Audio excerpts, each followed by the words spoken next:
All right, Monday Night Football closes out week number 1. We've got 2 games on Monday night this week, as they always do on opening week, VR, but we're going to take a look at the late one, and that's going to be San Diego at Arizona. And VR, I got to tell you, being that it's the late one, it's the last one of the bailout, week, baby. There'll be a lot of money coming in on this game late.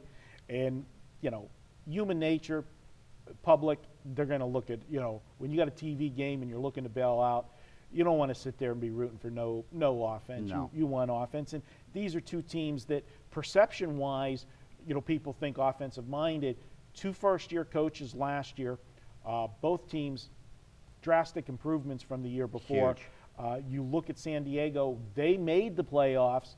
Arizona didn't.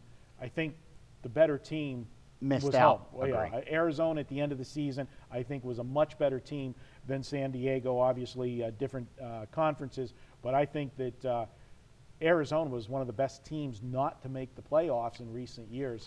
They played so well down the stretch for Bruce Arians. And many expect a regression from Arizona because no one saw it coming last year. So is this a franchise on the rise, or was that just a fluke? Defensively, they were great. The only problem with that is this year they lost Dansby. He's gone. Washington, Dockett, both hurt. Honey Badger, not 100%. So the defense is ailing a little bit. It may not be the same Arizona defense that we saw late in last season. Rivers, he looked so comfortable in this new offense last year. I mean, he loves this Mike McCoy offense, you can tell. And his numbers were just amazing. He didn't get the credit he deserved because of Peyton Manning having the kind of season he had.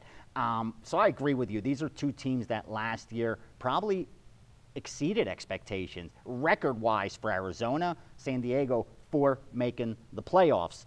For me, when I looked at this, the first instinct was, look to Arizona, because this is their first Monday Night Football game since 2012, and we know that it's a big deal to get Monday Night Football at home, so they're going to be the fired-up team. Especially on opening week. Exactly, but it's also opening day for San Diego, so expect them to come fired up. Let's not forget, these 2 teams played 11 days ago in preseason, and neither showed anything. It was like handoff left, handoff right, handoff, you know, it was keep it as vanilla as possible, and we got a 12-9 game. Now, you're going to see, I think, a totally different game. But that doesn't necessarily mean we're going to see a lot of points as opposed to what happened in the preseason. Now, as we said, these are both second year for these head coaches. But I look at Bruce Arians, and you said how well the defense played last year. Bruce Arians has always been known for being an offensive genius. He was the offensive coordinator for several years at Pittsburgh. Then, you know, went to Indianapolis, had the same position there. But to me, he was actually a head coach for 2 years. Absolutely. He took over the Colts 2 years ago with the sickness to the head coach, and he took that team.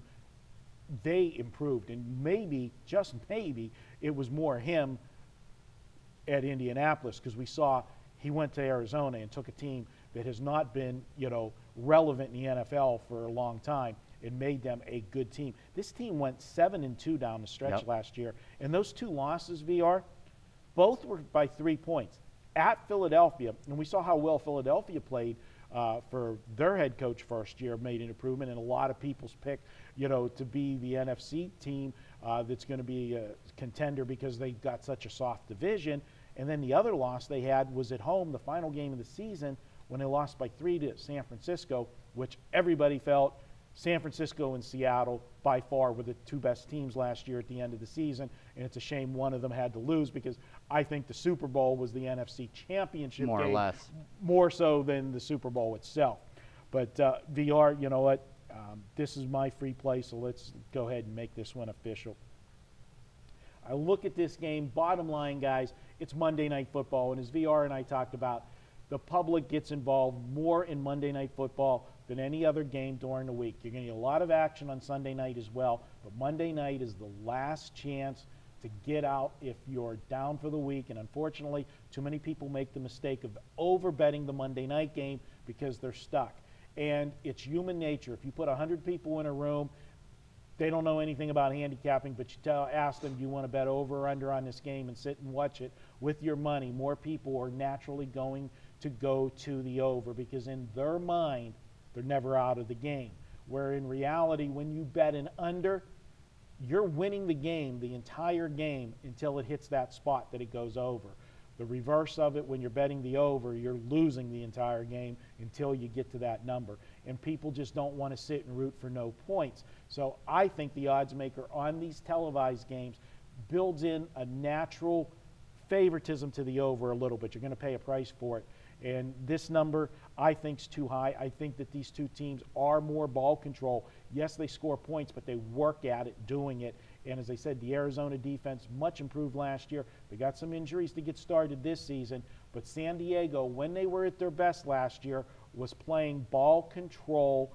And we saw it in the games against Denver. Even though Denver's defense was horrible, they stuck to their game plan and ran, pass off of play action. They didn't put the ball downfield, which maybe could have kept them in the games that they were, but they elected to play ball control in that playoff game. I think you're going to see more of that here. I got this game projected at 45 points or under is where I set it at. I think that this game will stay way under that. Actually, the pick is 45. I have it 43 or under, excuse me there. And really, this could be one of those type of 23-20, 2017 type games, and look for it to be tight late in the fourth. Just hope you don't get overtime. Would not be surprised at all. And the only thing I want to add is, don't forget, this is the first week of the season. Pace yourself. We're going to be doing this for months now. You know, don't bet more than you should. People get so excited about week ones that they end up betting more than they should, and any bookie will tell you their week usually comes down to Sunday Night Football and Monday Night Football result. So don't make the mistake. Don't make it easier on them than it has to be. Make it as hard on your bookmaker as possible, always. All right, guys, thanks for watching the videos this week. He's Vegas Runner. You can find him at phillygodfather.com. I'm Marco D'Angelo. You can check me out at wagertalk.com. We'll be back next week. We'll break down 5 more games for you next week. College and pro action. Best of luck this week. See you guys next week for week 2 of the NFL.